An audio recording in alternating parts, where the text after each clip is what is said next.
Day 18 of the Everyday Love video journey. This has just been so unbelievably special, and thank you all for your support and for sharing. And I can feel the impact that this practice has had on me, on just my messaging and how I'm speaking to you and how I'm showing up, and it's just been really amazing.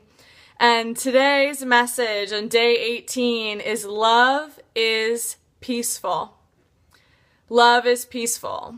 And I'll be getting more into my story over the next couple days. I think it's time to really talk about my healing journey. But I want to first talk about the fact that what we know, right, is that my insides will match my outsides. If I am chaotic and full of drama internally and emotionally unmanageable, my life will be chaotic and drama and emotionally unmanageable. So, many people, right, what do? We try to fix the outside. And how this showed up in my relationships was that I was only okay if my partner was behaving the way that I wanted him to behave.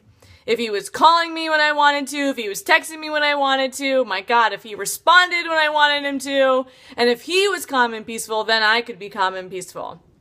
So, what did that mean? That I was constantly trying to manipulate the outside. If you would just do what I wanted you to do, then I'll be okay. And I wasn't just doing this in my intimate relationships. I was doing this with friends. I was doing this with my family. My God, my poor family, right? I wanted other people to be different in order to be okay. So here's what happens when you love yourself. You actually realize you're responsible only for you. And you only allow into your life what you believe to be true about you. And you don't hang out with people who treat you poorly or who want you to change. You don't hang out with people who judge you because you don't judge you. Make sense? So what I see so often in dating, and this is my offering for you today if you're single, is watching how your emotions change based on what the other person is doing. Do you go into a big freak out if you don't go on the date? Do you get upset? And obviously being disappointed and upset is natural, but does it take you out so much? Or do you get to just stay centered and be able to say, you know, I'm okay either way because my happiness and my peace depends on me. So with that said, I was also used to the drama and chaos in relationship. Not only was I trying to control the other person, I needed it to be volatile. I needed it to be all over the place. And that is not love. And then when I was dating in an unhealthy way, what I was looking for was the adrenaline rush, right? And the getting excited and the butterflies and the being crazy about the person and wanting to tell all my friends after a 1-hour date. And what I know, and what the magic was with the partner that I'm with now, with my love, Andrew, was that all I felt was peace. That doesn't mean I wasn't excited, but it means that there was no adrenaline rush. There was no drama. As we were dating and going on one date after the next, I just felt really excited about seeing him again. Not, oh, when is he going to call me? Oh, I do want to see him again. Wow, I had a really fun night today. I kind of actually want to see him tomorrow. And then most importantly, there was nothing I wanted to change about him. And I say that over and over and over again, that was how I knew.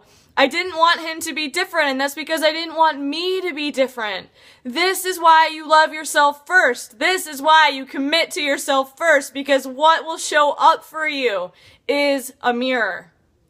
Love yourself first. Cultivate peace within yourself first. Because now, right, navigating the day-to-day relationship, of course the partner's not always going to do what you think they're supposed to do.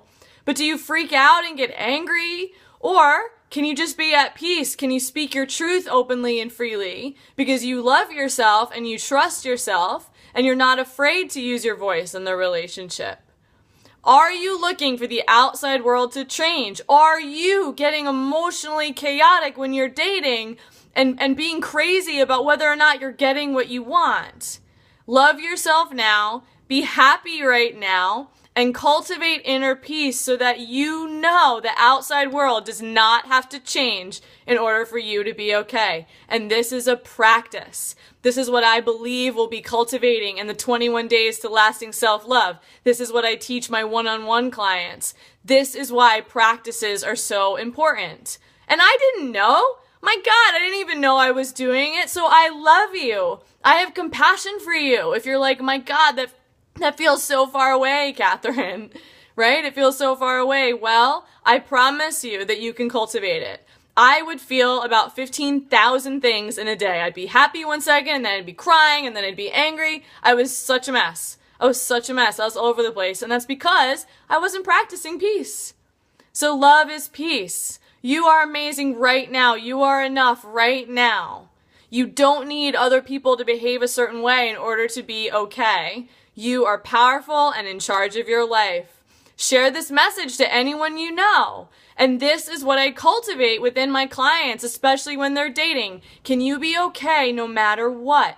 You're allowed to be disappointed if something doesn't come through. You're allowed to be disappointed if something falls through. But are you jumping up and down all over the place? Don't do that. You're okay. Love is here now. Trust yourself and trust this path and this process and commit to the learning. I can't wait to talk to you tomorrow. I'm so happy to share these messages. Thank you for loving me, and I'll see you on day 19.